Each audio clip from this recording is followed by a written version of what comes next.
Welcome to the darkest corners of your imagination, where nightmares breathe and reality fades. Turn off the lights, put on your headphones, and whatever you do, don't look behind you. Tonight, we uncover the chilling story of Occult, buried deep in the shadows of Florida, a place of whispers, of rituals, and of horrors best left forgotten.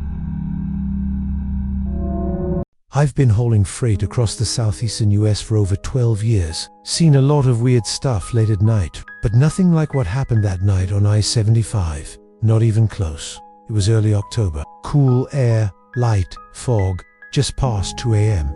I was heading south through central Florida, somewhere between Gainesville and Ocala. Had been driving for hours and needed a brakes. Stomach was growling and my eyelids were getting heavy. I saw a sign, rest area, 1 mile. Seemed perfect. When I pulled in, the place was nearly empty. Just one old RV with busted curtains and a few vending machines humming under red-tinted lights. The bathroom sat at the far end, half hidden behind thick oak trees. The building looked off, too quiet to still. I grabbed a soda, stretched my legs, and figured I'd hit the restroom before crashing for a quick nap in the cab. Inside, the lighting was dim red bulbs, flickering like they hadn't been changed in years. The walls were covered in graffiti, but not the usual call this number stuff. These were symbols, circles inside circles, crescent moons, upside down crosses. Right above the mirror, someone had scrawled in black marker, "He sees you, he waits, bleed or be bound." I laughed, uncomfort, but trying to play it cool. Probably just some bored teens with too much time. But when I looked in the mirror, my reflection was smiling. I wasn't. I turned around, heart thudding. Nobody there. When I looked back at the mirror, the smile was gone. But written across the glass, like it had just been breathed into it, was a single word: stay. I bolted, ran back to my truck, heart racing. But as I turned the key, the engine didn't turn over. Not even a click. That's when I saw them. Figures 6, no, 7 of them, standing at the edge of the trees, robed, masked, each holding something: candles, bones, or what looked like pieces of animal hide. They were just watching. I locked the doors, fumbling for my flashlight. When I shined it toward them, they didn't flinch, didn't move, just stared. Then the flashlight died, and the truck engine started on its own, revved loud like someone had hotwired it. I didn't question it. I floored it and got out of there like my life depended on it. And maybe it did. I told the state police the next day. They sent someone out. The report came back. Restroom vandalized. No signs of suspicious activity. But I know what I saw. The vending machines? Gone. So was the RV. And the bathroom burned down. 2 days later, no official cause. I still drive that route sometimes, but I don't stop there anymore. Not even to pee. Because whatever was at that rest stop, it wasn't just watching, it was waiting.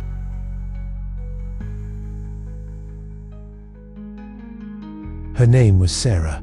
She lived 2 doors down from me, in this run-down apartment complex on the edge of Tampa Bay.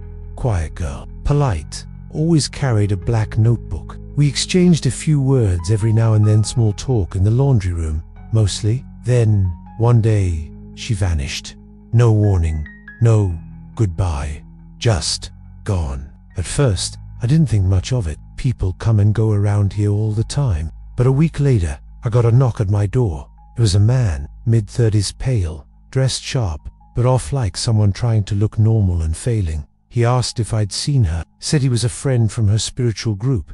That phrase stuck with me, so I started digging. I went to her door. It was unlocked.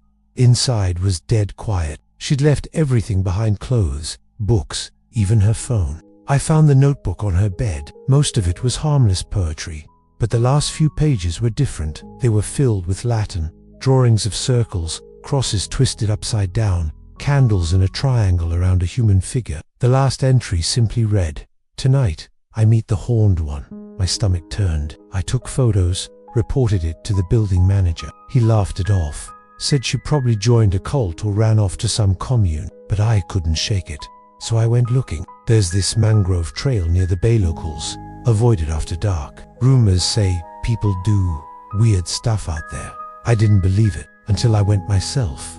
I followed the trail past the posted signs. At the edge of the swamp, I found a clearing blackened like it had been burned. but not recently. The ground was scorched in a perfect circle. In the center was a stone basin. Cracked inside, I saw bones. Small, brittle, maybe animal, maybe not. Around the clearing, trees were carved with symbols' eyes and horns, all watching, all facing inward. Then I noticed the smell, like sulfur, and meat left too long in the sun. I turned to leave and heard it. Footsteps. Not behind me. Around me, I froze, and then a voice whispered, clear as day, right in my ear.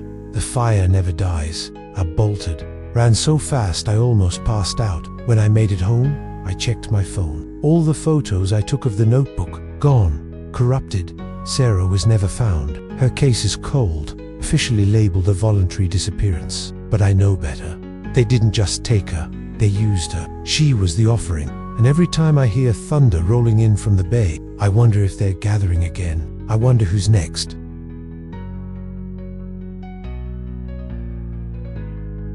I've been in law enforcement for nearly 18 years, seen everything from meth labs and trailers to bodies dumped in the Everglades. But nothing shook me the way this case did. It started in the summer of 1993. We got reports of livestock vanishing from a farm just outside Kissimmee. Goats, chickens, a few pigs. At first, we thought it was wild dogs or maybe some local kids messing around. But then the farmer called us one morning, voice shaking, said he'd found one of the pigs, butchered and laid out in some kind of pattern. When we arrived, the scene was almost too precise. The pig had been cut open, not torn, and its blood had been used to draw symbols in the dirt, circles, triangles, something that looked like a trident piercing an eye. That's when I knew this wasn't just kids. I started digging, talked to locals. One old man looked like he hadn't shaved in months told me, "You don't go out there after midnight, son." That's when the Red Hoods walked the field. I thought he was just spouting folklore, until I saw them. It was 2:43 a.m. I'd set up a stakeout in the woods behind the farm. My cruiser was off, windows cracked, engine cold. Suddenly, I saw their mate figures, dressed in crimson hoods, walking in perfect silence through the trees. They were carrying torches. Their faces were completely covered. At the head of the group was a taller figure holding a staff. On the end of it, a great skull burned black around the edges, with something smeared across its forehead. I tried to radio it in, but my signal was just static, dead, like the whole frequency had been jammed. I watched from behind a palmetto tree as they stopped in the center of the field. They began to chant, slow ancient, words I didn't recognize, but something in my gut told me I shouldn't be hearing them. Then they dragged something out of a black sack. It was alive, screaming, a rabbit, or maybe a fox. I couldn't see clearly. They raised it above the skull staff. And then, the woods around me went dead quiet. No frogs, no bugs, just that horrible silence. And then they cut its throat, let the blood spill into a shallow bowl made of stone. That's when the tall one turned, looked straight at me like he knew I was there. No way he could have seen me in that dark, but I swear, his eyes were glowing, red. Didn't stop until I got back to the station. I filed a report. My supervisor told me to drop it, said we don't get involved in folk cult stuff. 2 weeks later, the farmer came back. Arson, but no suspects. The farmer moved to Tennessee the next day, never looked back. And me? I still patrol that area sometimes. I never see anyone, but on certain nights, when the moon's full and the air feels off, I swear I can smell smoke and hear chanting coming from the tree. If you're ever in Kissimmee and someone warns you about the Red Hoods, don't laugh, because they're real and they don't forget.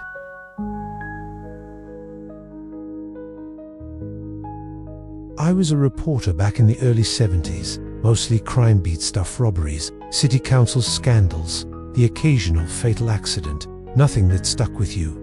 Until 1972, 4 teenagers were found dead over the course of 5 months, bodies arranged in bizarre ways each in different locations across Sarasota County. One girl, 17, was discovered in a mangrove grove, arms extended like a crucifix, feet blackened as if burned, no cause of death, no blood. Another, a boy, maybe 15, was posed in the fetal position in an empty churchyard, candles in a perfect triangle around him, all still warm when police arrived. The police didn't want to talk. The coroner said asphyxiation, but wouldn't elaborate.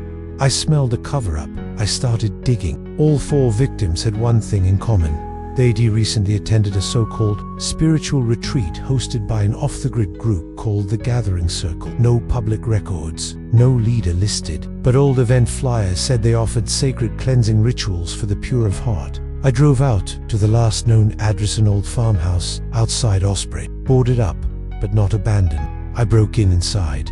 I found what looked like a ritual space. Black candles, symbols burned into the wood floor, and on the far wall, scrawled in dried red, "Those who die in the circle are reborn in flame." Then I found the tapes. Old reel-to-reel audio, labeled with dates and names. I played one. It was a chant, Latin I think, voices layered, deep and unnatural.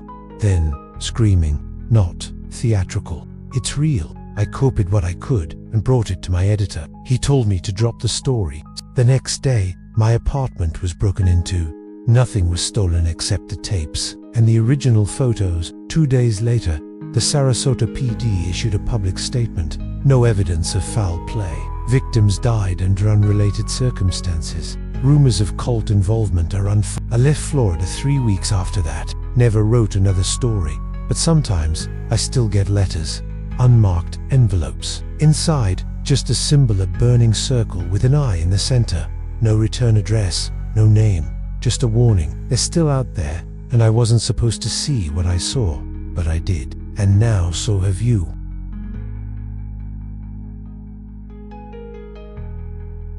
I was 19 when it happened. Young, arrogant, thought I knew everything. I was passing through Central Florida, heading toward Daytona with nothing but a beat-up backpack and an overinflated sense of invincibility. A guy at a gas station in Silver Springs told me about a spot deep in the Ocala National Forest. Said it was a great place to crash for the night. Secluded, peaceful, the kind of place where no one would bother you. He didn't mention the church.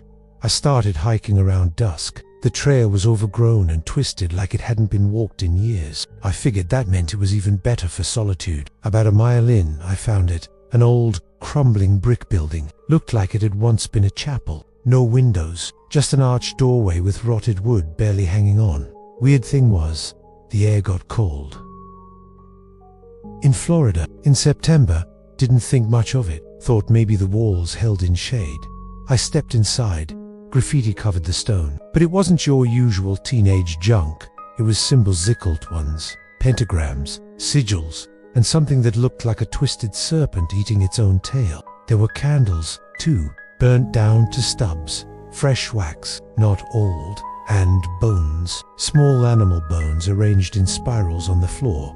Still, I laughed it off, told myself it was just some weird goth kids trying to spook hikers. I set up my sleeping bag in the far corner of the building, made myself a sandwich, and just after midnight, I woke up to chanting. Not loud, whispers, low and rhythmic, male and female voices weaving together like some ancient lullaby.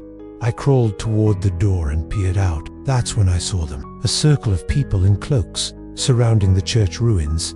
Each held a candle. Their faces were covered by masks, some made of animal skulls, others carved from wood. I backed away, trying not to make a sound. But I stepped on a bone. It snapped loud. All the chanting stopped. Every head turned toward the church. And then they started walking toward me. I grabbed my bag and ran straight out the back, crashing through palmetto and thorn, scared and catching breath. I didn't stop until the forest thinned and I saw the outline of a road. To this day, I don't know who they were. Locals say the forest has been home to satanic groups since the 70s. Law enforcement doesn't talk about it, but hikers still report finding those same symbols, same candles, and sometimes hearing that same chanting. They call it the Devil's Church, and they say once you step inside, it never really lets you go. I still hear it sometimes, the whispers, especially when I'm alone.